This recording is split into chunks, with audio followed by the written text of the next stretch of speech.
Hoy hablamos de food delivery y de inversión en Venture Capital, ya que nos visita José del Barrio, que es uno de los emprendedores iniciales del entorno digital en España con la Nevera Roja, que fue muy notoria y una historia desde que nació hasta que tuvo el éxito de 40 meses. Todo eso nos lo va a contar. Y después, en la segunda parte de la entrevista, vamos a entender de toda su experiencia inversora con Samay Pata, que es uno de los fondos cuya primera inversión, que fue de Por Village, ya le fue muy bien. Entonces, hoy en Outliers, unas reflexiones muy interesantes con uno de los emprendedores e inversores más exitosos del ecosistema en España. Bienvenidos a Outliers, un podcast con conversaciones de negocios con personas atípicas. Presentado por Joseph Gelman y producido por Iberian Media. ¿Qué tal, José? ¿Cómo estás? Muy bien, maravilla. Gracias por venir al podcast. Un placer, gracias por invitarme. Oye, ¿cómo se te ocurre a ti esto de la Nevera Roja? Pues, a ver, me remonto a hace ya bastante tiempo. Empezamos esto fue año 2000, yo estaba trabajando en Price, en un proyecto para Telepizza. En aquel momento era el líder de comida a domicilio. Y curiosamente, luego cuento una anécdota, ellos estaban tratando de salir a bolsa, hacemos el proyecto y yo veo que el canal online está creciendo a toda velocidad y lo que pienso en aquel momento es que el líder, cuando todo el canal se migre a online, a pedir por, en aquel momento, internet, luego vinieron los móviles, el líder no iba a ser una marca, sino que iba a ser un agregador. Entonces se lo dije a la gente de allí de Telepizza, claro, yo era un chavalín, diciéndoles a los ejecutivos de allí que lo que tenían que hacer, y les digo, oye, creo que deberíais vosotros liderar este nuevo canal y estáis muy bien posicionados para construir vosotros esa plataforma. A lo cual, con mucho criterio, me dijeron que no. Que ese no es el proyecto.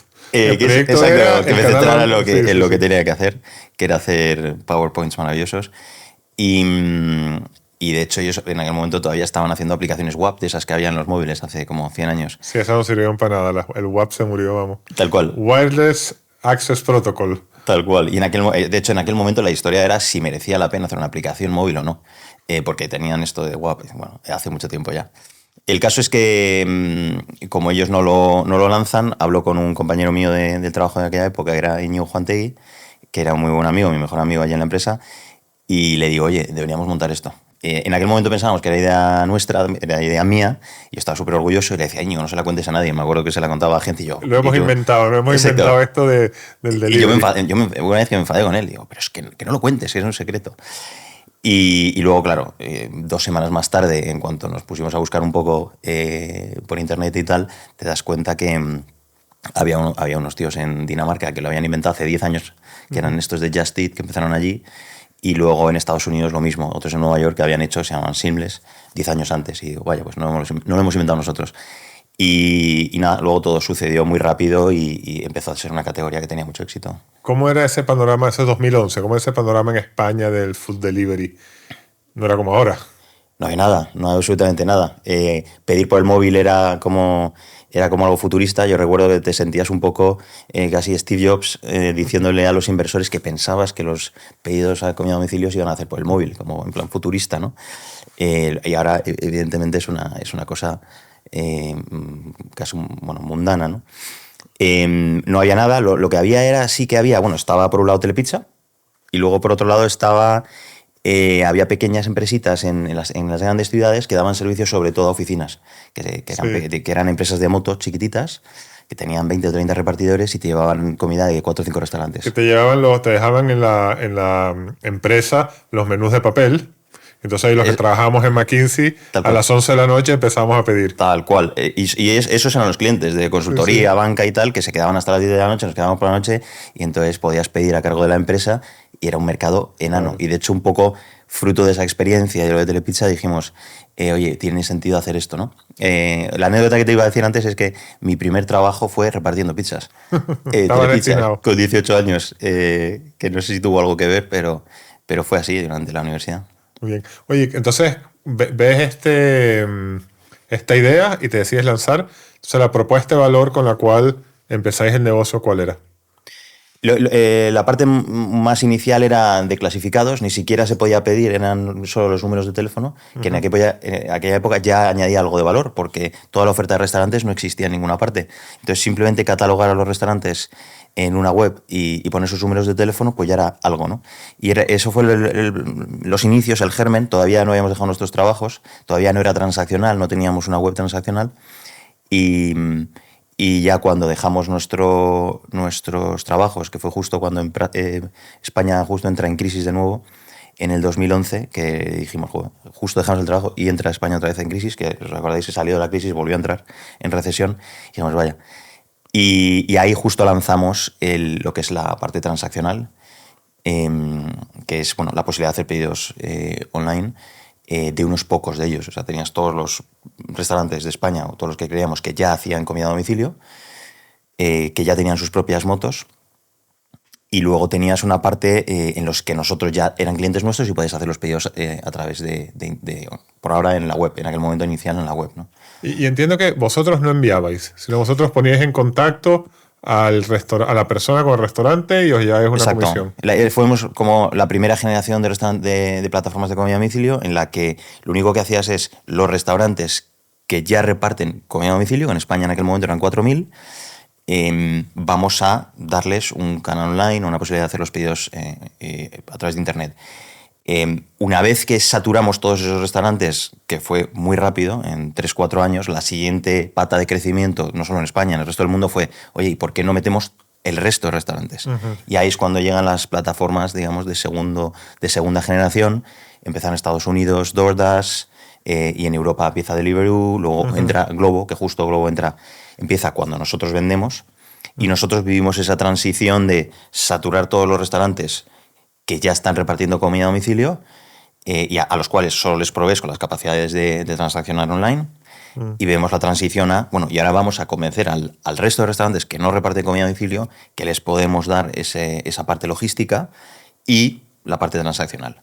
Ese segundo modelo de negocio era un modelo de negocio mucho más complicado, muchísimo más complicado, porque ya pasas del mundo, como dicen, del mundo de los bits al mundo de los átomos, en el sentido de que pasas de una empresa de software, tener una página web, hacer toda la parte de generación de demanda, etcétera, a tener que gestionar repartidores, autónomos, motos, tiempos de entrega, y una empresa súper intensiva en operaciones y con mucha complejidad operativa y mucha presión sobre los márgenes. Y de hecho todas las empresas del mundo al principio empezaron con márgenes brutos súper negativos, porque era, oye, vamos a crecer un montón a base de regalar, subsidiar esos costes de transporte. Sí. Ese es el modelo de Glovo. Entonces, por si a alguien no le quedó claro, tú empezaste sin delivery y básicamente con, me imagino, chinos, kebab, pizzeros y todo el mundo que repartía. Entonces tú los ponías en contacto y ellos repartían. Oye, ya que sacaste este tema... Ahí, perdona, donde aportábamos valor era más o menos el 25% del mercado era Telepizza, que ya te daba la posibilidad de pedir online, y había un 75% del mercado, más o menos unos 3.000 restaurantes en aquel momento en España, que no te daban la posibilidad de pedir online, y nosotros le damos esa capacidad. Ok, está claro. Ya que mencionaste, lo tenía para después, pero te lo pregunto ahora. Este modelo de food delivery tipo Glovo, y todas las demás que son intensivos en capital y que básicamente se basa en el servicio de delivery, son negocios que se escucha que son muy malos. O sea, ¿tú crees que va a llegar un momento en el cual estos negocios van a ser buenos y los economics van a dar para que ganen dinero, o tú crees que están destinados al desastre? El gran problema que tiene ese negocio, de hecho, desde los inicios fue la discusión que tuvimos, y hubo algunas personas de nuestro consejo que decían, oye, pero es que este es otro negocio totalmente, no os metáis ahí, eso es logística, hacer un spin-off no tiene nada que ver desde el punto de vista del modelo de negocio, ¿no? Y había razones para ello. Lo que pasa es que es un mercado tan gigantesco que ha dado lugar a inversiones en capital absolutamente gigantescas, con grandes monstruos, empresas enormes, Uber Eats por un lado, Delivery Hero por otro, etc. Pero realmente ha habido poca creación de valor en lo que es ese puro modelo de negocio. Es súper intensivo en el uso de capital, súper intensivo. Y la razón fundamental es que yo creo que tiene que ver con la defensibilidad. Es extremadamente difícil generar defensibilidad y, por tanto, capturar valor para el accionista. Cualquier enanito en una pequeña región te puede hacer daño, te puede atacar. no tienes una ventaja competitiva. O sea, yo ahora mismo, cualquier empresa ahora mismo podría competir en una determinada región pequeñita y quedarse prácticamente con toda la demanda subsidiando los precios en esa pequeña región. Evidentemente, luego eso, escalarlo es mucho más complicado. Entonces, ¿qué pasa? Que los grandes se enfrentan a multitud de pequeños players locales, regionales, nacionales, con diferentes modelos de negocio que eventualmente, especialmente en una época de tipos de interés cero, que fue la época donde proliferaron todos estos modelos, pues te iban haciendo daño por regiones, por países, por segmentos. Ahora los que hacían la parte de coches también se meten, también te hacen daño. Y lo que se ha visto, el otro día miraba los datos con Delivery Hero y ves, ha levantado 8.000 millones, ha levantado muchísimo dinero. En el fondo no ha habido muchísima creación de valor y ha habido muchísimo crecimiento inorgánico, consolidación de todo y no ha habido, ¿no? ¿Van a ganar dinero en algún momento? Lo veo, o sea, son modelos muy complicados a día de hoy.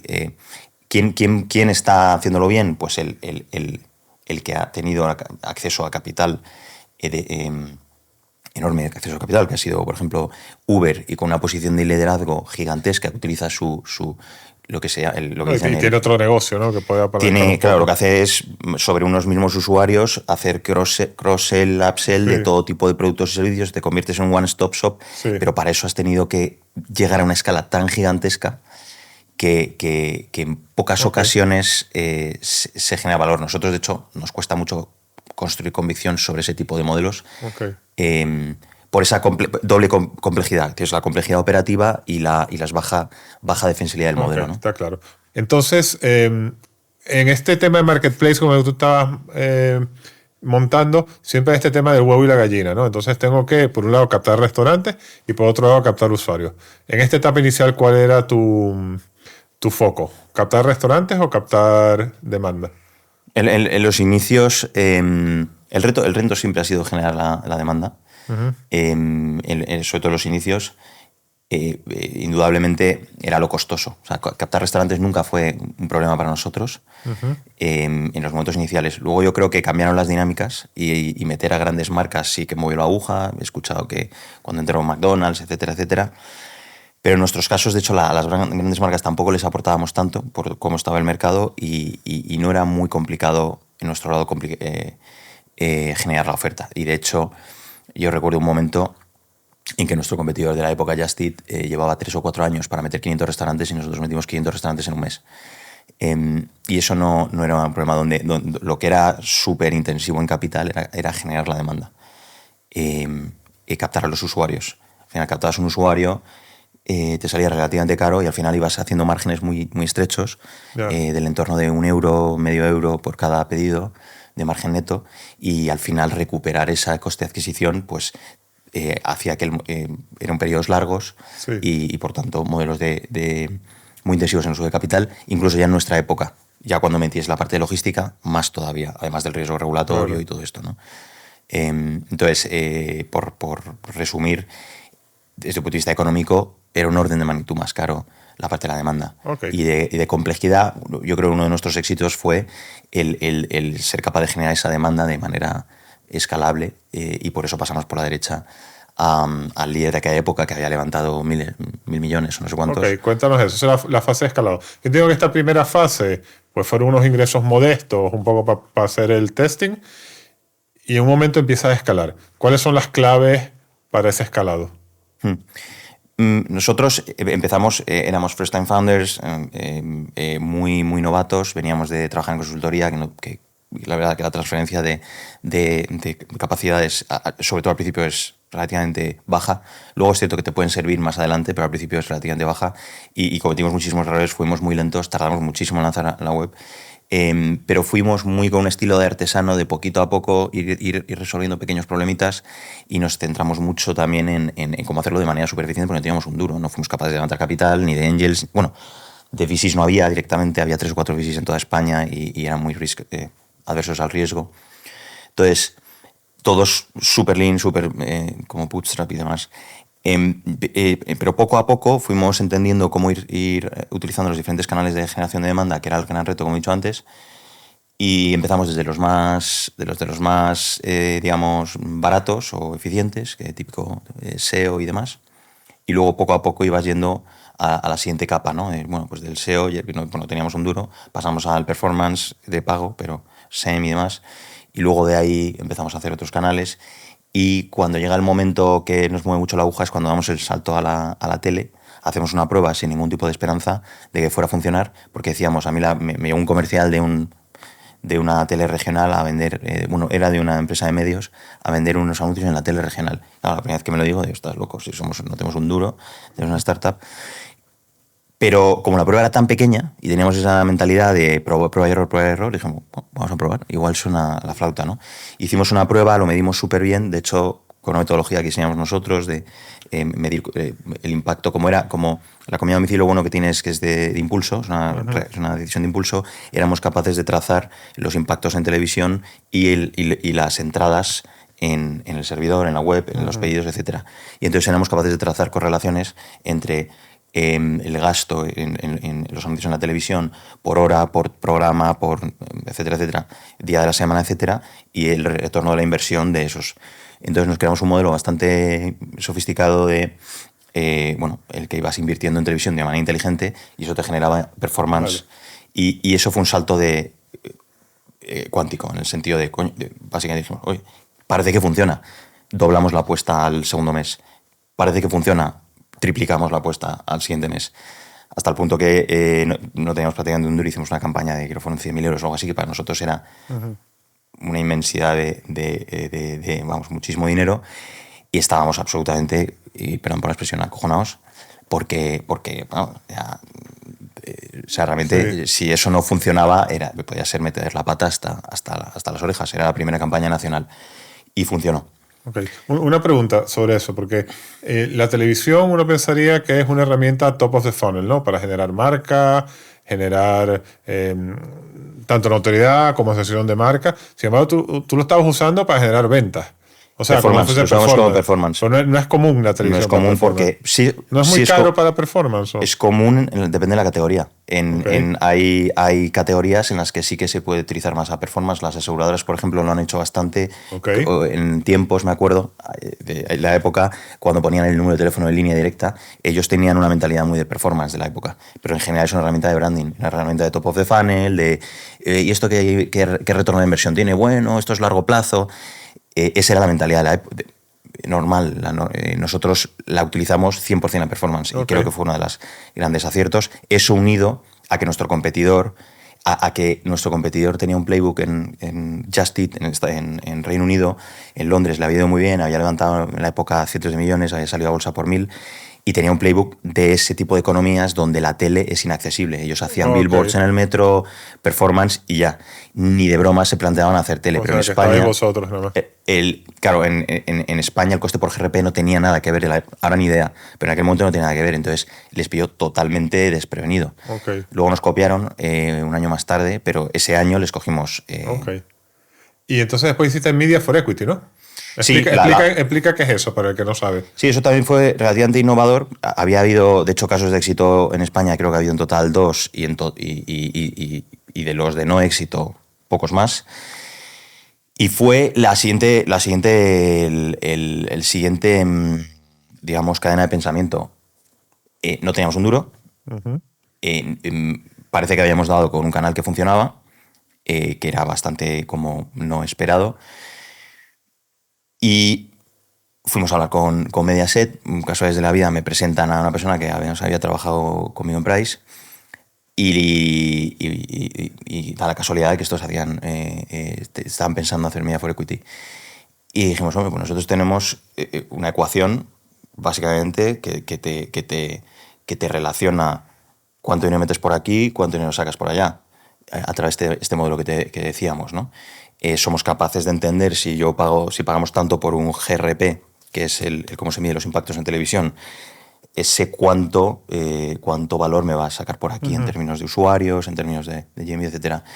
Entonces conseguimos convencer a nuestros inversores, que no fue fácil, que el media no eran liras turcas, como dijo el inversor. Dice, pero es que yo pongo dinero y estos ponen liras turcas. Sí, dijo, mucha gracia. Mentira. Y decíamos, no son liras turcas. Nosotros tenemos un modelo que dice que si metes aquí €1 de esto, te sacas 3 de por allá. O sea, ellos daban espacio a descuento.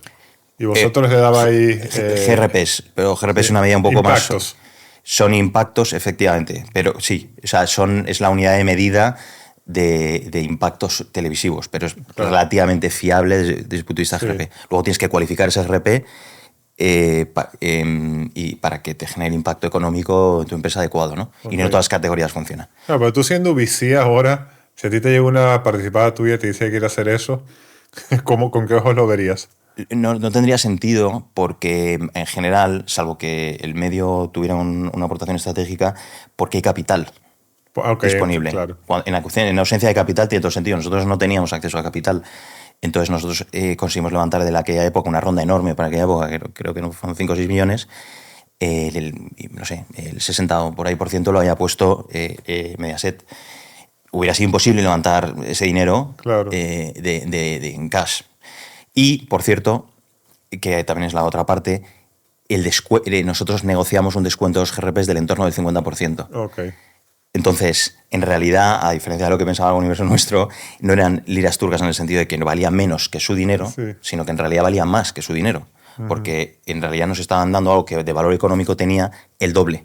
Entonces, conceptualmente nos estaban dando el doble de dinero. Claro. Siempre y cuando te creyeras que la ecuación esta que te mencionaba antes era real, que nosotros teníamos 6 meses de datos que te lo probaban, ¿no? Por lo tanto, conseguimos construir esa convicción, o sea, que hubiera esa convicción en nuestra base inversora, que ellos habían puesto sus ahorros en la empresa para comprar acciones y de repente llegan otros y ponen aquí medios. Sí. Conseguimos convencerles de que eso era buena idea y luego fuimos muy, muy agresivos hasta el punto que nuestro competidor, que era una empresa cotizada, no nos podía seguir el ritmo, pero porque estábamos muy convencidos del retorno a la inversión y por otro lado estábamos pagando la mitad, que eso es importante. Entonces, ellos no eran capaces de seguirnos. Entonces, les adelantamos después de verano. Aparte, ellos no entendían todavía el canal, me hizo mucha gracia. Ellos llegaron, dijeron, estos están haciendo tele, llega el verano, entonces se debieron poner a pensar, reflexionar, hay que hacer tele, no hay que hacer tele, venga, vamos a hacer tele. Entonces debieron conseguir aprobar el budget de la tele y lo aprobaron en junio, que es donde no debes hacer tele en comida a domicilio. Claro. En el momento que los colegios terminaban los colegios, nosotros sabíamos que se había acabado el mercado hasta que volvían los colegios. Y entonces se pusieron a hacer tele todo el verano y nosotros estábamos como esperando, en plan, riéndonos. En septiembre para empezar otra vez, ¿no? Y llegó el 20 de septiembre, 15, 20 de septiembre, cuando empiezan los colegios, empieza el mal tiempo, empieza el fútbol. Y apretamos el acelerador y, claro, no sabían por dónde les venían. Muy bien.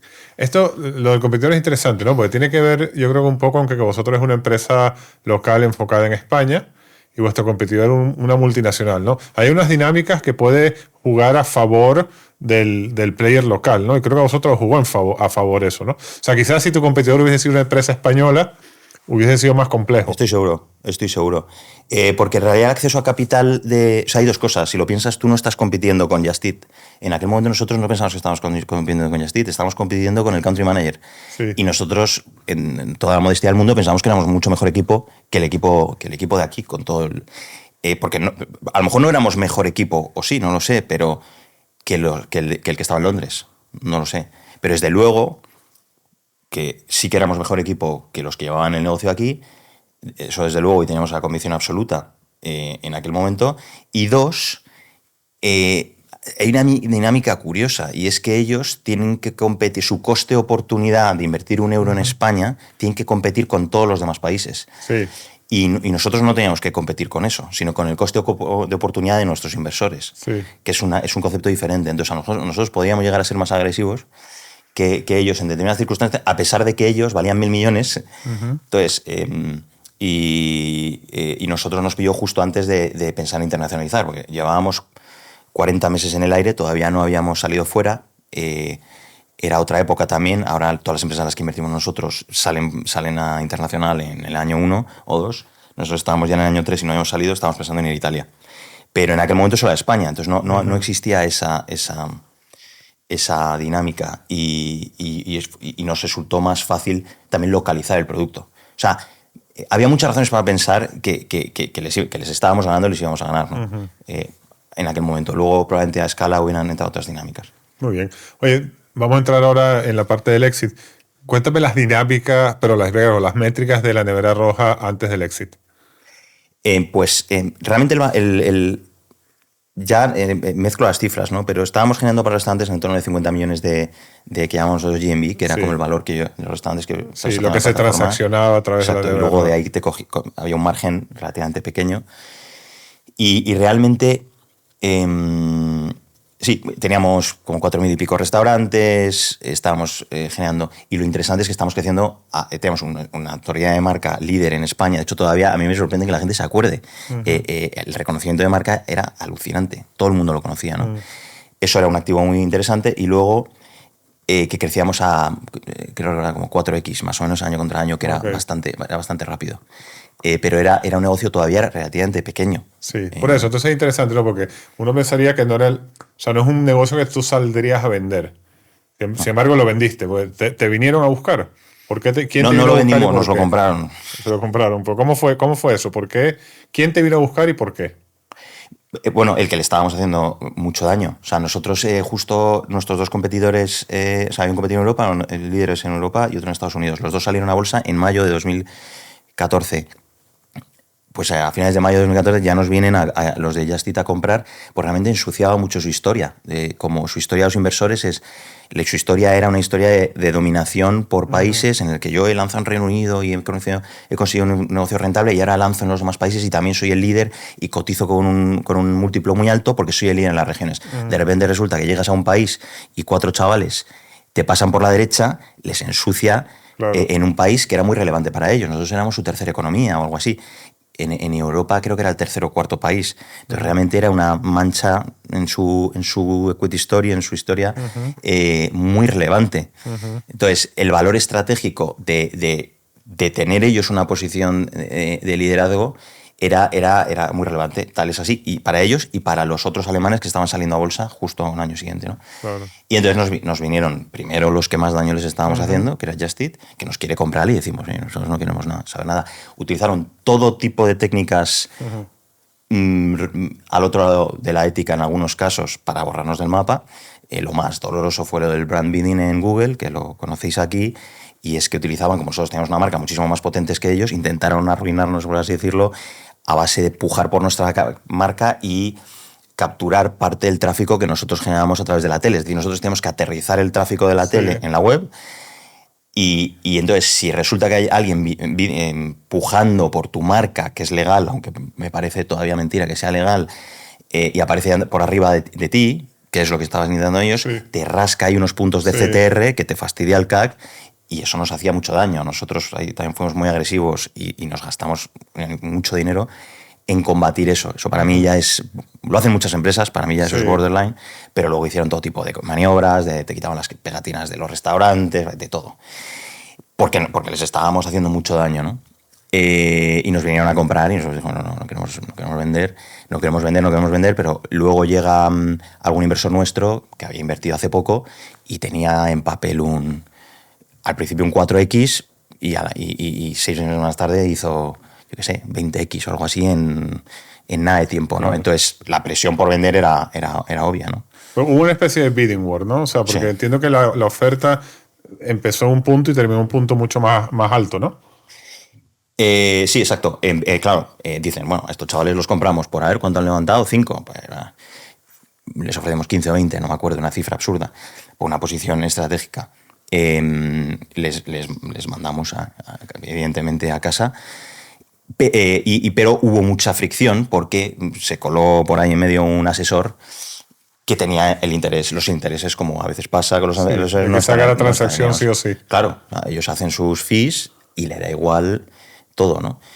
Entonces hay una presión enorme por parte del asesor y de convencer a nuestros inversores que vendamos a 15 o 20, pero hasta el punto que hubo mucha tensión. Mucha tensión. Nosotros, Íñigo y yo, estábamos convencidos de que no tenía absolutamente ningún sentido un mes más tarde o 3 meses más tarde salir a bolsa Just Eat a unos múltiplos de locos, tal. Y la posición estratégica que tenemos en España no tenía ningún sentido vender, y mucho menos ese precio. Y gracias a Dios nuestros inversores nos creyeron a nosotros y no al asesor y rechazamos eso, ¿no? Y al mes pues hubo otra oferta y ya llegaron 3 o 4 empresas más a intentar comprarnos. Todo esto en un periodo relativamente corto de tiempo. No recuerdo las fechas, pero entre la primera y la última mejor pasaban, 3 o 6 meses. ¿Y por qué? Porque la posición era una posición estratégica, era un país pues del tercer o cuarto de Europa, de los top 7 por ahí del mundo. en el que tenía una posición de liderazgo para estas compañías que acababan de salir a bolsa, habían levantado 1.000 millones, habían levantado cientos de millones a más de 1.000 de valoración y tenían que contar una historia de crecimiento y de dominación global. Si resulta que 4 chavales te ganan un mercado, te mata la historia, ¿no? Entonces, Claro. y había levantado el capital a buenos múltiplos. Porque el modelo de la época tenía unos economics alucinantes. Just Eat tenía 40% de EBITDA antes del tema de las motos, que luego los de las motos ya nunca han tenido buena rentabilidad. Pero Just Eat cuando sale a bolsa está entre 30-40% de EBITDA en las zonas que ellos dominaban, ¿no? Por ir con este modelo sin El modelo sin motos, que por cierto es muy divertido, que Just Eat inventó el modelo con motos en Dinamarca en el 2000, pero lo pasó tan mal y no le gustó nada, que luego tiene mucho éxito 10 años más tarde con el modelo, vamos a llamarlo, sin motos, de primera generación. Y cuando todo se pone de moda, de DoorDash, de Globo, de Deliveroo y no sé qué, los de Just Eat le habían cogido tanta manía al tema de... Tanta manía o tenían una opinión tan mala experiencia con las motos que perdieron ese tren. Claro. Porque decían, si es que ya lo hemos probado. No vamos a volver a esto. Y no vamos a volver a esto. Claro. Pero bueno, habían levantado dinero a muy buenas valoraciones, tenían unas historias de crecimiento muy bonitas, rentabilidades en los países que dominaban, etcétera. Podían pagar cualquier cantidad y podían haber pagado, ¿no? Y eso pasa... y pasa mucho como inversor, que tienes como dos mundos, ¿no? Tienes el mundo de las valoraciones que están atadas, que llamamos nosotros como más atadas a la realidad o más terrenales, más atadas a los múltiplos que cotizan las compañías. Hay múltiplos, la compañía cotiza tanto de EBITDA o lo que sea y a eso se compra. Con múltiplos, exacto, más atados a fundamentales, más atados a valoraciones de cotizadas, de comprables, etcétera, pero siempre vas a tener un grupo de compañías que están como más descorrelacionadas, desatadas de esa realidad de los fundamentales, porque se está viendo o bien unos crecimientos súper explosivos de 4, 5, 10 veces, o bien un valor estratégico enorme, ¿no? Y ahora ha habido una adquisición, por ejemplo, de una empresa de software a unos múltiplos absolutamente desorbitados aquí en España, de software, por una empresa de software muy grande americana. Y uno dice, ¿cómo demonios están pagando estos múltiplos? Bueno, hay por un lado un crecimiento o puede haber un interés estratégico enorme, ¿no? Entonces siempre va a haber esa dualidad. Y como inversores es complicado. Ayer teníamos una reunión en el comité de inversión nuestro en el que veíamos al portfolio y veíamos un poco entender a qué valoraciones podían salir cada una, ¿no? Sí. Y te encuentras que hay dos mundos muy diferenciados. El tipo de compañías que no van a dar lugar a soñar y a esas valoraciones, digamos, más desacopladas de la realidad de los múltiplos, etcétera, y que van a ser valoradas por múltiplos, vamos a decir, terrenales, múltiplos EBITDA, múltiplos de ventas, pero razonables tal, y luego otras que te permiten pensar que a lo mejor a 5 o 10 años todavía van a disfrutar de esos múltiplos completamente, de otro tipo de categoría, o bien por esas historias de hipercrecimiento, o bien porque tienen un valor estratégico enorme, ¿no? Y como inversor es complicado el calcular esos múltiplos de salida, porque lo normal es que hay una compresión de múltiplos. Lo normal, por defecto, es que hay una compresión de múltiplos muy fuerte entre el momento de entrada, early stage, crecimiento súper explosivo, etcétera, y el momento de salida. Lo normal es que converja hacia los múltiplos más de cotizadas. Se están ahora pagando 20, 30, 40, 100 veces ARR por compañías que crecen mucho, pero luego te vas a las cotizadas y están a 6, 7 veces con crecimientos más moderados, ¿no? Entonces ese viaje de compresión de múltiplo es como el default. Pero pasa que hay compañías que siguen, y lo ves... Ahora serían las compañías de IA. Por ejemplo, habrá muchas compañías de IA, antes serían las compañías de cripto. Exacto, estás pagando premiums. Entonces a vosotros cogió el mejor momento, la tormenta perfecta positiva para...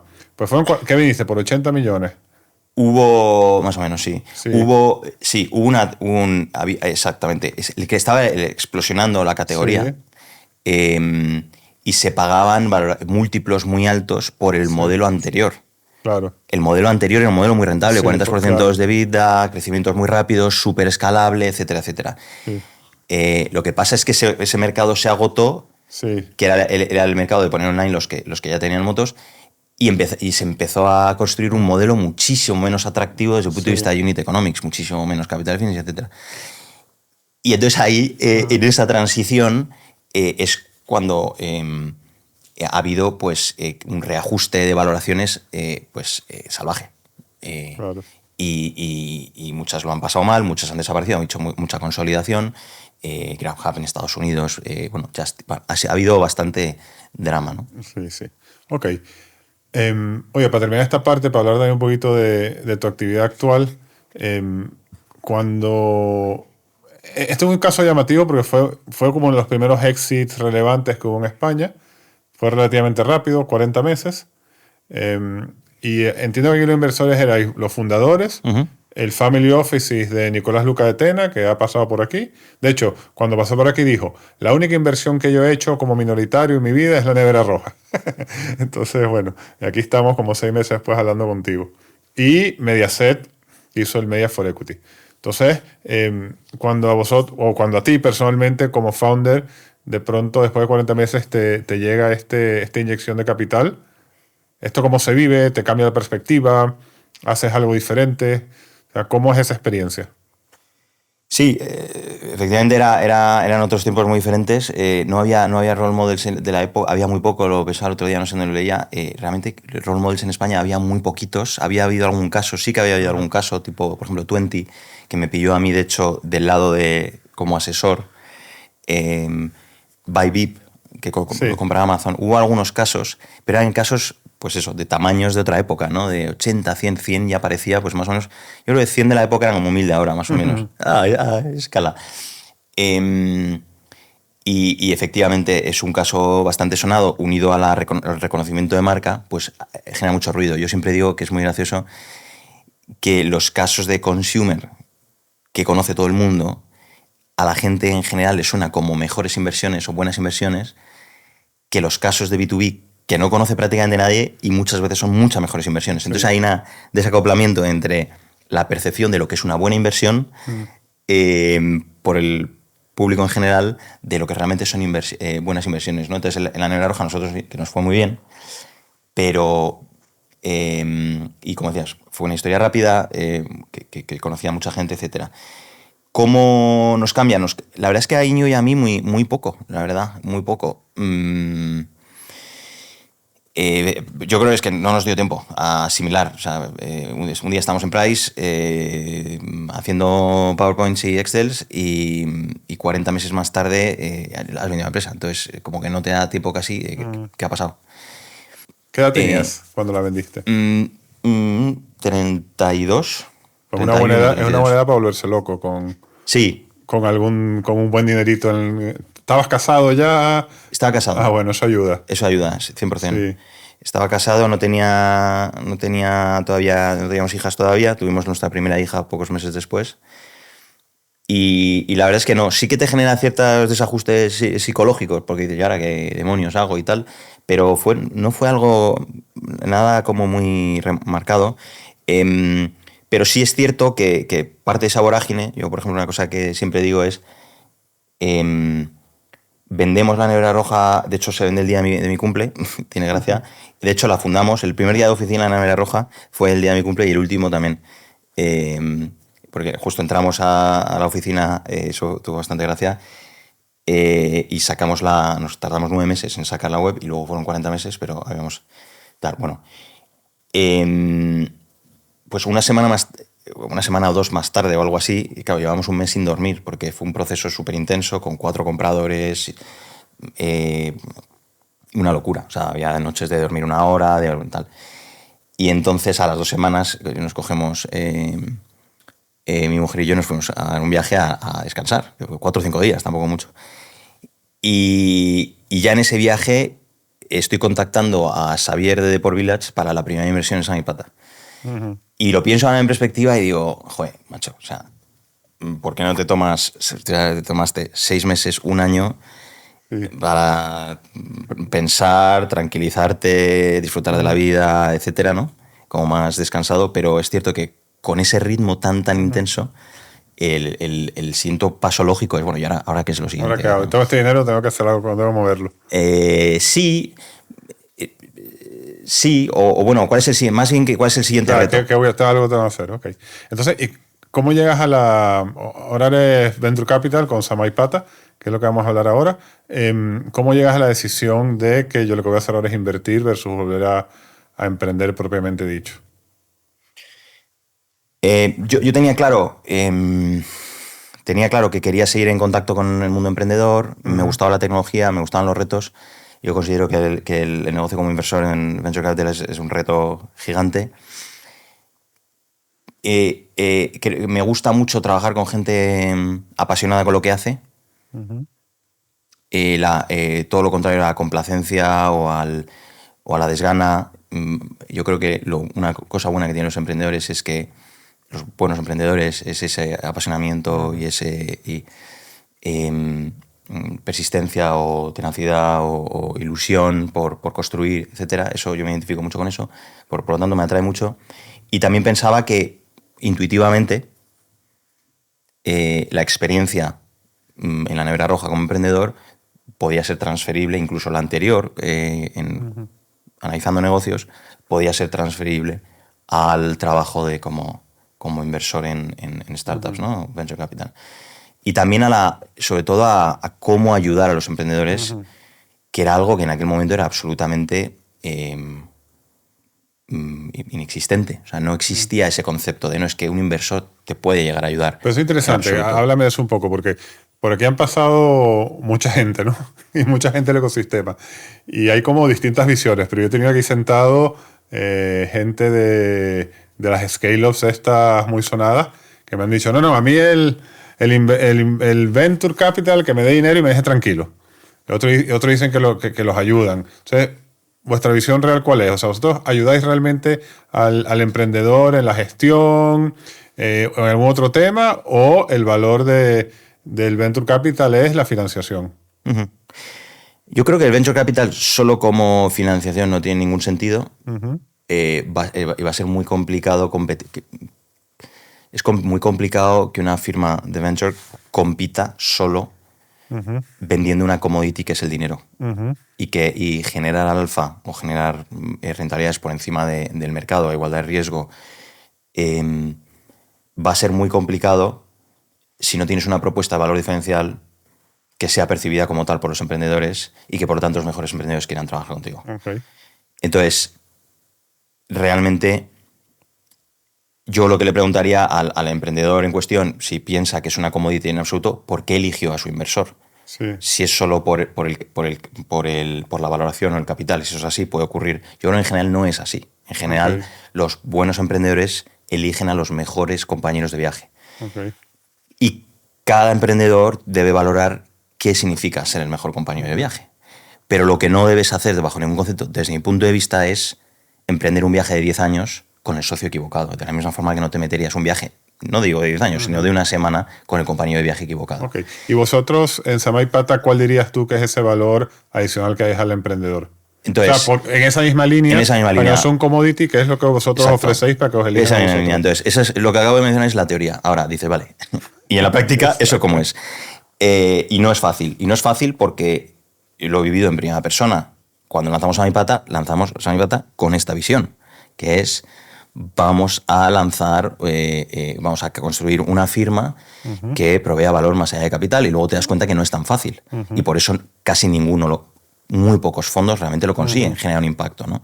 Yo humildemente creo que a lo largo de los años le hemos dedicado tanto tiempo y tantos recursos a construir esa propuesta de valor que sí que lo estamos consiguiendo. Entonces, a tu punto, realmente un inversor puede aportar de muchas maneras. A veces simplemente una introducción que te permita vender tu compañía por un 20% más, a lo mejor ya ha valido la pena, ¿no? Hay muchísimas formas. Puede ser a veces dar apoyo psicológico, incluso hay millones de formas. Nosotros, de alguna manera, hemos tratado de sistematizarlo de alguna manera. Y lo que tratamos de hacer es, oye, realmente cuáles son los retos fundamentales a los que se enfrenta un emprendedor. Y se pueden dividir en ciertos ¿Cómo los categorizáis? Tienes un bloque claramente que es el acceso a capital y a socios estratégicos en el futuro, y típicamente es el número 1. Depende de las startups, pero en general, a grandes rasgos. El segundo tiene que ver con atracción y retención de talento. El tercero tiene que ver con crecimiento en sentido amplio, que tiene y si quieres ahora elaboro un poco más en cada uno de ellos. Y el cuarto tiene que ver con el crecimiento de leadership, típicamente los fundadores, porque al final los fundadores tienen que tener un crecimiento con la compañía, ¿no? Y bajo esos 4 pilares nosotros hemos ido construyendo soluciones para intentar ayudar a los emprendedores de nuestro portfolio en los 4 ámbitos. Y hay multitud de ejemplos. Tú puedes sistematizar la primera cuestión, es, oye, como firma puedo ser capaz de ayudar a los emprendedores a contactar con los mejores inversores de las siguientes etapas, allá donde estén en el mundo, por ejemplo. Se puede aportar valor. Habrá emprendedores que no lo necesiten y otros que sí. Cada emprendedor va a necesitar unas cosas, no todo el mundo necesita lo mismo.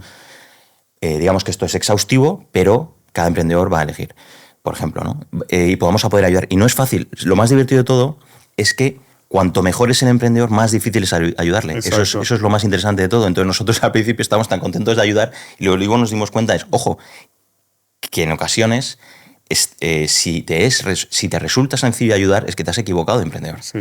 Tiene que ser difícil ayudar. Yo conozco uno que montó un estudio y me dijo que lo cerró porque dijo los emprendedores que necesitaban mi ayuda eran todos malos y los que eran buenos no necesitaban que los ayudase, ¿no? Entonces... Yo ahí discrepo. Sí. No es que no son más difíciles de ayudar. Es diferente que no necesiten ayuda. Todo emprendedor, por muy cualquiera, yo qué sé, Zuckerberg, seguro el mejor, no sé, Zuckerberg para mí no es el mejor, pero bueno.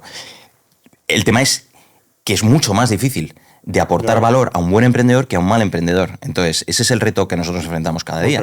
Y creo que lo vamos consiguiendo cada día mejor, humildemente. Nosotros no vamos a hacer que un emprendedor malo sea un emprendedor bueno. No vamos a hacer que un mal negocio sea un buen negocio. Sí. Pero sí creo que está en nuestro ADN cada día buscar formas de ayudar lo máximo posible a los mejores emprendedores, idealmente, a crecer un poco más rápido,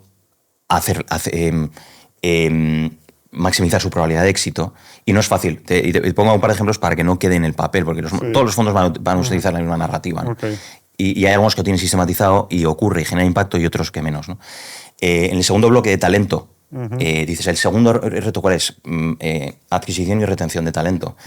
Creo que nosotros como fondo lo hacemos sistemáticamente, semana a semana, el poner en contacto a nuestros emprendedores con el mejor talento disponible fuera, identificar cuáles son los gaps, o si ellos los identifican ellos, o nosotros podemos a lo mejor ayudar a través de nosotros mismos, asesores, etcétera, y atraer a esas personas. Y esto tiene matices.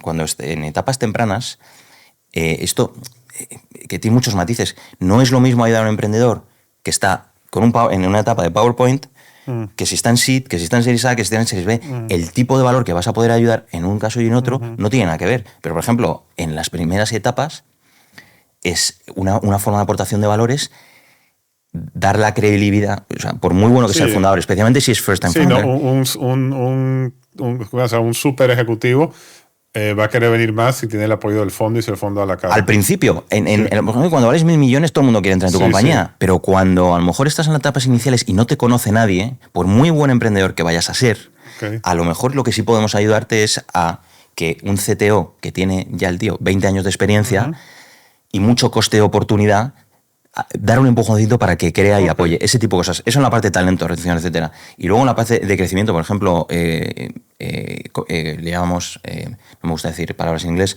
introducciones comerciales, por ejemplo. ¿Qué emprendedor no quiere una introducción comercial con una compañía interesante? Cualquier emprendedor, pues muy bueno que sea. Si tú me traes un cliente, con las manos abiertas. Y eso se puede de alguna manera también hacer de forma sistemática, especialmente en B2B. En Consumer es mucho más complicado. Pero en B2B SaaS, por ejemplo, con tickets grandes, puedes mover la aguja ahí. Y una serie de cosas. Entonces, evidentemente, nos hemos dado cuenta, los mejores emprendedores son mucho más difíciles de ayudar, pero eso no quiere decir que sea imposible, no haya forma de ayudarlos, ¿no? Entonces, este es nuestro reto continuo. Y fue un poco, el germen de Samipata era, y una cosa que nos ilusionaba es, no queremos ser un mero proveedor de capital. Nos gusta hacer stock picking, o sea, elegir en qué compañías entrar, pero solo eso nos resultaría que no sería suficientemente enriquecedor. Siempre hemos creído que si podemos poner nuestro granito de arena para ayudar a esos fundadores a tener un punto más de máxima de probabilidad de éxito o acelerar todavía más sus historias de éxito, pues es un proyecto ilusionante y es como empezamos, ¿no? Y cada día vamos mejorando. No digo que lo hagamos perfecto, pero lo que sí vemos es que cuando competimos por deals en los que hay varias firmas, la probabilidad de que nosotros ganemos ese deal es elevadísima. Prácticamente es 100%. Y es por estos temas. Creemos que es en parte eso. Y la otra, y cierro este punto, tiene mucho que ver también con la propuesta de valor más amplia. Una es este punto y el otro es el siguiente. Una de las teorías iniciales, al principio, y que era muy contraria en su momento, ahora ya no tanto, era que había mucho valor en que las firmas de Venture Capital no fueran nacionales puras, que solo invirtieran en proyectos nacionales, ¿no? Y esto, lo que no teníamos ni idea era lo complicado que era hacer algo internacional, ¿no? Pero siempre estuvo en nuestro mindset. Nuestra segunda inversión fue en Francia, nuestro primer exit fue en París y la mitad de nuestro portfolio, el fondo 1 y el fondo 2, ha sido fuera de España, liderando las operaciones, no haciendo pequeños cheques del 1%, liderando operaciones, ¿no? Entonces, lo que nos hemos ido dando cuenta es que eso es algo muy atractivo para los emprendedores por la siguiente razón. El principal reto que tiene un fundador de una startup que pretende ser financiada por Venture Capital y por tanto tiene que tener una escala grande, si naces en un país pequeño, una economía pequeña, definiendo pequeño como fuera de Estados Unidos y China, poco más o menos, el principal reto que vas a tener es internacionalizar. Porque vas a tener que hacerlo en un momento tan temprano de tu vida como startup, que va a ser muy doloroso, necesariamente, y no queda otra. O si no, probablemente querrás ir en otra trayectoria, pero si quieres ir en la trayectoria del Venture Capital, de escalar, de llegar a 1.000 millones, etcétera, vas a tener que hacerlo. Y eso es muy doloroso y es muy complicado. Los mejores fundadores que hemos invertido, su principal reto muchas veces es, vale, me ha funcionado esto en una economía, ¿cómo voy a la siguiente, ¿no? Entonces nosotros pensamos que el haber construido una plataforma paneuropea donde la mitad de nuestros fundadores, 40-50% de los fundadores son europeos, donde los inversores con los que convertimos son europeos, que es el mercado natural de internacionalización de las startups, eso añade mucho valor a los fundadores en etapas iniciales, porque la propuesta de valor típica de los fondos que entran muy al principio son nacionales, son fondos locales, que tienen también muchas razón de ser, pero eso creo que también está jugando y ha jugado mucho a favor, porque los fundadores llegan a la conclusión de que eso puede ayudarles a superar uno de los grandes retos que ellos van a tener inexorablemente, que es salir fuera, ¿no? Okay. Hoy vamos a hablar de dos temas más. El primero, vamos a hablar un poco de los fundadores. Dime rápidamente, ¿cómo identificas tú estos fundadores? Pues entiendo que vosotros invertís relativamente early stage. Entonces, esto al final es una lotería, ¿no? Pues vienen con una idea, vienen con pocas métricas. El mito es que los Venture Capital seleccionan ahí 50 empresas para que 2 o 3 les hagan el fondo. Pero bueno, ¿cómo se seleccionan las empresas ganadoras? O sea, ¿qué es lo que buscas? Bueno, yo primero, yendo un poco por orden de acceso, ¿no? Porque nuestro trabajo se puede dividir más o menos en 3 bloques. Se puede hacer muchas diferenciaciones, pero se puede dividir en 3 bloques que tienes, por un lado, la parte de acceso, tener acceso a los mejores proyectos, que son los mejores fundadores, lo cual no todo el mundo tiene acceso. Los mejores fundadores no hablan con todo el mundo, hablan solo con una serie de firmas. Tienes la parte de picking o selección, vale, tengo acceso a los mejores, pero no puedo invertir en todos. ¿En cuáles invierto? Segunda parte, como selección, picking. Y luego la tercera es toda la parte que viene después de la inversión de el añadir valor, etcétera, ¿no? Entonces, yendo un poco por orden, ¿no? Uno de los mitos es que el acceso es random, total. O sea, te ha llegado, qué suerte y tal. Y yo creo que, y esto hay un libro, creo que es Secrets of Sam Hill Road, creo que lo contaban sobre los orígenes, y era esto que era Sequoia, o uno de estos fondos, no me acuerdo exactamente, creo que era Sequoia, y hablaba de la serendipia, ¿no? Lo de, no, es que, y te encuentras a un fundador y te encuentras al fundador de Google de forma totalmente random. Parece que viene como con una luz aparte, atrás de la cabeza, sí, que tú dices, este es. Sí, no, también, pero más el punto que hacían era sobre la aleatoriedad de encontrarte con el fundador adecuado. Cruzarte con ellos. Entonces, un poco ponía el ejemplo de que se encontraron tomando un café en un evento a Travis Kalanick. Y entonces dicen, ya, pero esa serendipia de repente me cruzo con Travis Kalanick cuando estaba levantando su primera ronda, no es aleatoria. Hay un sistema pensado, diseñado para que esa serendipia ocurra, ¿no? Entonces yo creo que eso es un concepto importante y es nosotros como firmas tratamos de que esos momentos aleatorios, que no son aleatorios, ocurran de conexión con los fundadores adecuados, etcétera, ¿no? Evidentemente, cuanto más track record tienes, más fundadores piensan que les has ayudado y has movido la aguja, más exits. En el caso de Deportbits, por ejemplo, Xavier, el CEO, que fue nuestra primera inversión y nuestro mejor exit, siempre habla, bueno, el hecho de que nos recomienda a nosotros como un inversor que ha entrado muy pronto y le ha ayudado hasta salir y ha tenido éxito, etcétera. En el momento que eso ocurre más y más, pues evidentemente los mejores fundadores empiezan a pensar que es una buena idea que nosotros seamos el inversor, ¿no? Te llega eso, lo que llaman deal flow, así te llega deal flow. Cualificado. Exacto. A nosotros siempre nos ha llegado desde casi los inicios miles y miles de proyectos al año. La cuestión es que te llegue el top 1%. Okay. Y eso es lo más complicado. Y que una vez que te llegue, conseguir, habrá deals que no lleguemos, por la razón que sea, que no ganemos, pero eso es una parte muy importante. Y una vez que tienes eso, ya entras a la segunda parte. Entonces ya puedes jugar a que a veces yo creo que la gente piensa como estos programas de la tele, que hay unos tíos en un jurado y hacen así a los fundadores y tal. Eso casi... Como el Shark Tank, ¿no? Exacto. Te invierto, te doy tanto por 10%. Sí. No, yo quiero 5%. Exacto. O como el César y los gladiadores y tal. Sí. Eso no es así. O sea, en realidad la parte inicial es muy importante. Solo unos pocos van a tener acceso a tal. Y luego la segunda etapa, efectivamente, tienes que no puedes invertir en todos. Nosotros revisamos, pues por ejemplo, tenemos diferentes etapas en el proceso de inversión, pero ya una en el que ya dedicamos bastante tiempo, que es que llamamos Deal Flow Meeting. Pues a lo mejor estás hablando de 40, 50 proyectos al año, ¿no? Arriba del todo a lo mejor tienes 5 o 10.000, depende el año, pero realmente que le dediques tiempo, pues estás hablando pues eso, de unas cuantas decenas al año, ¿no? Y solo haces 4 o 5 deals, ¿no? Por lo tanto, la parte de selección juega un papel muy importante. ¿Pero y qué buscas en esa selección? Claro. Entonces, a tu punto, ahí los grandes bloques suelen ser, todo empieza, en early stage, todo empieza por el emprendedor. Lo más importante. Y el emprendedor entendido como el equipo emprendedor. A veces, muchas veces se analiza esto de forma individual y lo que es mucho más complicado, y nosotros muy al principio éramos demasiado de hacer análisis individual del CEO, y lo que es interesante es entender el combo, el pack de fundadores y la complementariedad. Entonces, esa es una parte muy importante. Entender ese equipo fundador, la complementariedad de ese equipo fundador y cómo, y los diferentes rasgos de personalidad y de experiencia, etcétera, que puedan hacer o no exitoso, ¿no? Y ahí hay ríos de tinta escrito al respecto y nosotros debatimos todas las semanas sobre esto, ¿no? Rasgos que nos interesan en ese primer bloque, que es de los más importantes del equipo fundador, pues están por un lado los clásicos, evidentemente tiene que ser un equipo muy ambicioso, tiene que haber signos de haber hecho algo extraordinario antes. Y eso puede ser muchas cosas, puede tener muchas formas, pero eso es muy importante para nosotros, porque al final la probabilidad de éxito media de este tipo de proyectos es probablemente, de todo el mundo que piensa en cosas, que hace cosas, es menos del 1%. Sí. Solo la gente extraordinaria va a ser capaz de llegar, ¿no? Entonces, ¿qué tiene esta persona de absolutamente extraordinario, ¿no? ¿Lo hay o no lo hay? Si no lo hay, va a ser complicado que construyamos esa convicción.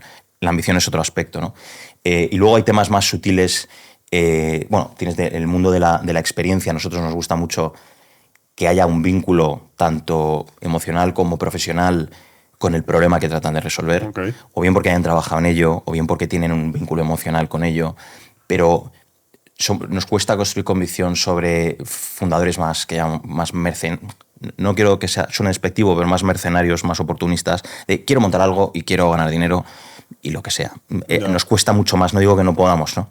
Porque lo complicado de venture es que esto no es un sistema de filtros, de check, sino más un sistema de puntos en los que cada variable puede compensar por todas las demás, si toma un valor suficientemente alto. Y eso es muy interesante, es una dinámica compleja. Un determinado, a lo mejor tú tienes una personalidad o una serie de características en un fundador y a lo mejor hay un montón de cosas que es muy regular, pero hay una sola cosa en la que puntúa tan alto que compensa por todas las demás. Eso hace el trabajo, nuestro trabajo creo especialmente complicado, ¿no? Entonces, lo que hablaba del vínculo, y luego un tema más cualitativo que me parece muy interesante tiene que ver con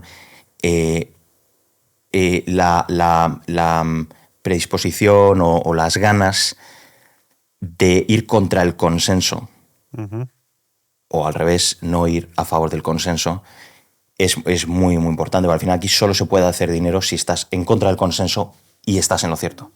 Si estás en contra del consenso y no estás en lo cierto, una ruina. Fail, pero como estés en lo cierto a favor del consenso, no vas a generar valor económico. No. Y muchas personalidades que no se encuentran cómodas yendo en contra del consenso. O bien el consenso entendido como el mercado, lo que está haciendo el mercado es que el mercado piensa esto, el mercado piensa lo otro, o en un consejo de administración, o en un equipo. Ese tipo de fundadores, que es un poco la idea de también a lo mejor se puede definir como contrarian, como contrario. O bueno, que discierne. Pero eso es muy importante, porque y pasa esto también en inversión. En general, a favor del mercado, haciendo lo que hace el mercado, no vas a generar esos resultados extraordinarios. Y en emprendimiento, la estadística va de una forma salvaje en contra de ti. Vas 99-1 abajo el día que empiezas, o 999-1 abajo el día que empiezas. Entonces, tienes que tener esa... Eso la parte de los fundadores, ¿no? Y luego, evidentemente, cosas más relacionadas con la tesis de inversión nuestra, ¿no? O sea, por supuesto, para que en fondos de cierto tamaño como el nuestro, más de 100 millones, y generar unos retornos suficientemente relevantes, tienen que ser mercados suficientemente grandes como para construir. Sí, eso está claro, ¿no? Exacto, que sea algo, ¿no?, que es relevante. Y lo que sería a lo mejor más algo que damos más peso de lo habitual tiene que ver con la defensibilidad. O sea, una de las tesis nuestras es los costes de escalar compañías están bajando de manera dramática o de manera, bueno, muy, muy rápido. Y esto ocurre a una velocidad que además va acelerando, ¿no? Yo siempre cuento la anécdota de año 2000... año 2010 nos sentamos Íñigo, mi socio y yo, con los fundadores de Vodaclick, que habían fundado su empresa como 8 o 10 años antes, y nos dicen que habían montado su web y que se la habían montado a Accenture y le había cobrado 1,5 millones de euros. Y claro, nosotros nos explotaba la cabeza. Digo, una web, 1,5 millones de euros y Accenture. Sí, lo hicimos así porque era la forma de hacerlo y tal. En el año alrededor del 2000. Alucinamos, año 2011, ¿no? 10 años más tarde. Sí. Nosotros montamos lo nuestro. Fuimos bastante lentos, pero lo debimos montar pues, en esa época pues, por 200.000 o algo así, y 6 meses, vamos a decir. Estos habían tardado muchísimo más. 6 meses, 9 meses, no me acuerdo. Y nosotros decíamos, pues ves una diferencia salvaje, ¿no? O sea, un orden de magnitud, ¿no? Cuando vendemos la nevera roja y empezó a ver otra gente cómo hacen las cosas, esos 200.000 euros habían pasado a ser decenas de miles de euros, ¿no? Sí. Pero lo gracioso del tema, y probablemente en lugar de 6 meses eran 3 semanas. Pero es que vas para adelante otros 5 o 10 años y te vas a hoy, y lo que nosotros hicimos por cientos de miles y 9 meses, lo haces en una mañana o incluso en una hora. En Shopify ahora es un software as a service. Bueno, un Lovable. Sí, ahora exacto. Con AI puedes hacerlo sin saber programar en una mañana. Sí. Una mañana o en horas. Entonces, eso te da una sensación de las barreras de entrada para construir startups o del coste de construir una startup. Lo cual, por un lado, es positivo y encima hay muchísimo más capital disponible, pero tiene un problema, y es que la competencia es salvaje y cada vez más.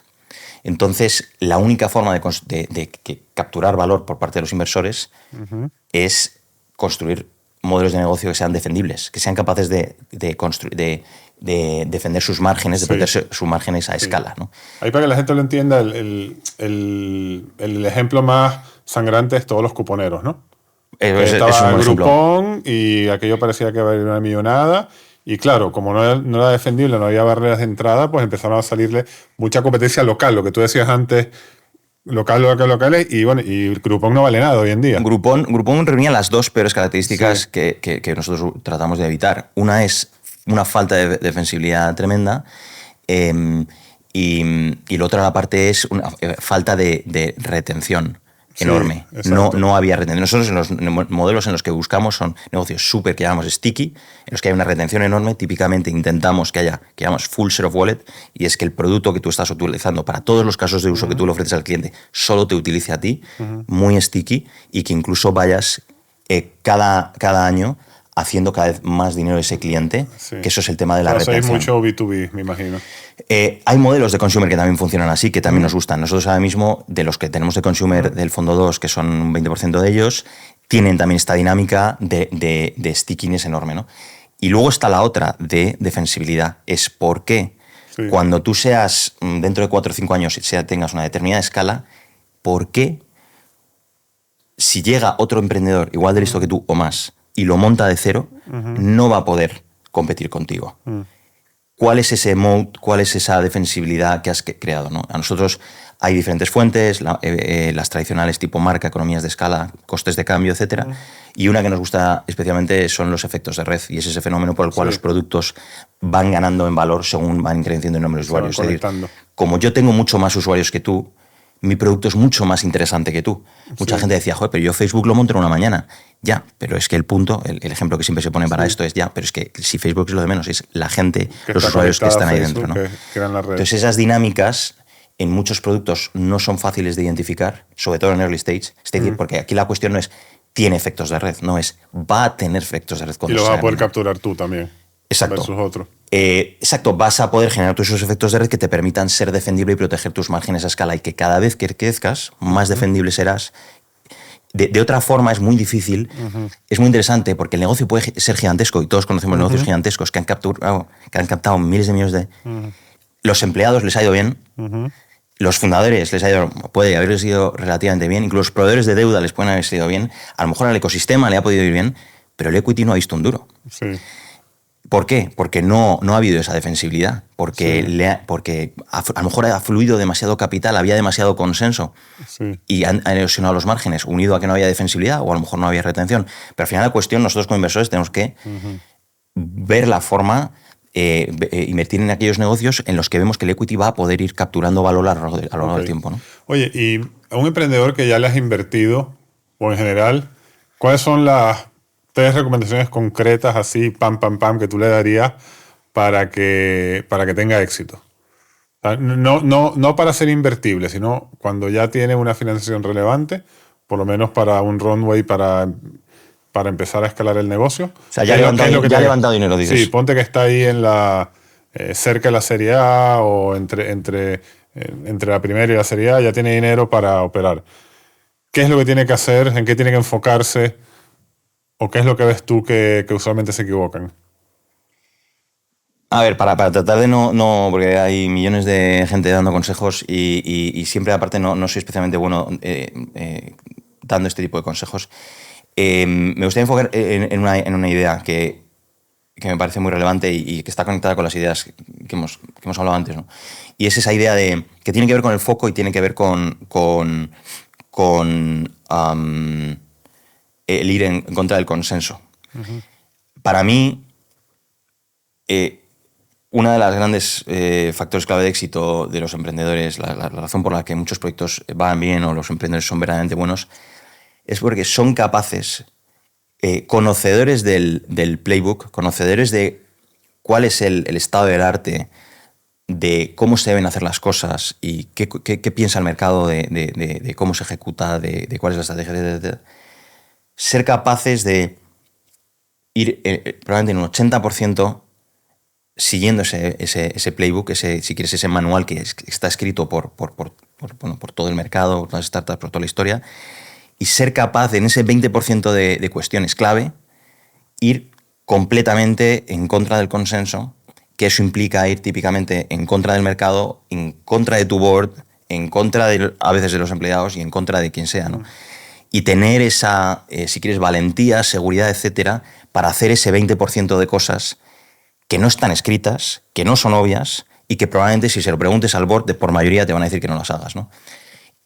Y eso es muchas veces lo más complicado, porque el problema además es que eso tarda tiempo en saber si era verdad o no, si tenías razón o no, ¿no? Pero sin eso es muy complicado, siendo a lo mejor complaciente o buscando ese consenso en el grupo pues en el consejo. ¿Y qué opináis todos? No, si aquí no se trata de que todos estemos de acuerdo, se trata de tener éxito, ¿no? Entonces, y eso está unido con el foco y el decir que no. Si lo piensas, una de las claves, sobre todo cuando no tienes recursos, es ser capaz de decir que no, más que decir que sí. Es decir, eso no lo voy a hacer, y eso tampoco lo voy a hacer, y eso tampoco, porque features, más cosas, más mercados, más segmentos. Hay que decir que no, ¿no? Y el foco y el tener esa valentía de hacer ese 20% de cosas que no son obvias en contra del consenso, probablemente sería la cuestión que a lo mejor está menos discutida, menos hablada y pasa más desapercibida y creo que es fundamental. Bueno, pues recomendación concreta, pero que tendrán que desgranar los emprendedores a ver qué significa ese 20% de ir en contra del No es consenso. fácil. Pues que llamen a Samay Pata a ver si le invertís y ya lo ganaréis. Oye, José, bueno, tenía muchas preguntas más, pero la dejamos para una próxima ocasión. De maravilla. Ha sido un placer conocerte y tenerte aquí en el Lo mismo podcast. digo, muchas gracias por invitarme. Oye, para terminar, si tú piensas en tu trayectoria, tanto con la Nevera Roja como con Samay Pata, y piensas en el éxito, ¿tú crees que ese éxito se debe a que tú tienes un talento innato, a que has trabajado muy duro, o es que has tenido suerte? Buena pregunta y muy complicada. A ver, y cada vez que respondo esto, a veces lo respondo de manera diferente. A ver, partiendo de la base de que el principal predictor de riqueza y de éxito es el lugar del planeta en el que naces, decir que la suerte no juega un papel muy relevante en tu vida y en tu carrera profesional sería absurdo.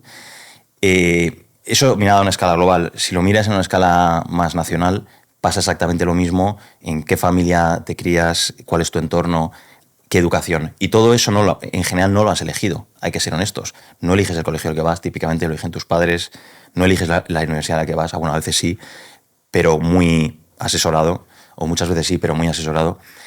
Y desde luego no todo el mundo tiene acceso al mismo. Por lo tanto, hay una componente aleatoria muy grande y creo que eso se repite a lo largo de toda la vida, ¿no? Pero desde luego en los inicios te marca mucho la gente con la que estás, etcétera. Tu red tiene una componente, nos gusta o no, extremadamente aleatoria. Ahora bien, en ese 1%, 10%, 20%, cada uno lo puede ver como quiera, que no te viene dado, evidentemente hay una parte muy importante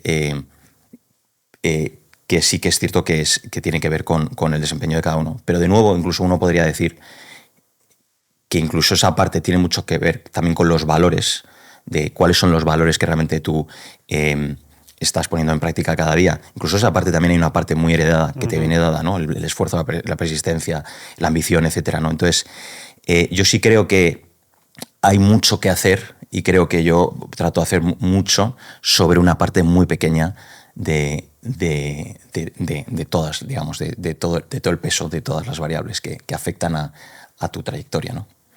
Y eso es lo que hago, trato de hacer cada día porque, entre otras cosas, me ilusiona y creo que no podría hacerlo de otra forma.